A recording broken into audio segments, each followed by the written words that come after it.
In today's video, I am going to teach you how to create and sell an online course with Systemot.io. We will begin by creating the course itself inside your Systemot.io account. From the top menu, go to Assets, then select Courses. This is where all of your course content will be organized. In the top right corner, click Add a new course to start setting everything up. Now enter the basic details for your course. Add your course name, write a short description, choose the URL path, and upload a course cover image. These details help define how your course will appear to your students, so keep them clear and professional. Once everything is filled in, click Save. After saving, click on your course name to open it. From here, click Add Module. Modules help you organize your lessons into sections, which makes the course easier for students to follow. Inside the module, click Add Lecture. You will then choose a template for that lecture and click Save. Templates give you a structure to work from, which can make building lessons faster and more consistent.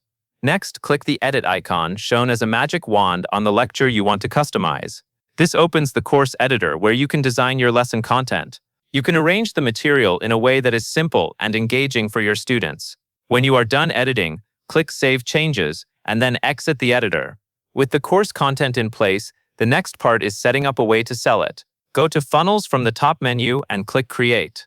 Give your funnel a name, select Sell a product or service, choose your currency, and then click Save. This creates the basic sales flow you will use to collect payments and deliver access to your course. Once the funnel is created, click on the funnel name to open it. In the left-hand column, select the Order Form step. This is the checkout page your customers will use when purchasing the course. Choose a template that matches the look you want. Then click the Edit Page icon, again shown as a magic wand, to design the checkout page. Inside the page editor, adjust the layout and content so the page clearly presents your offer and feels easy to use. A clean order form can help make the buying process smoother. When you are finished, click Save Changes and exit the builder. At this point, your course is created and your order form is ready for selling. That covers everything you need to know.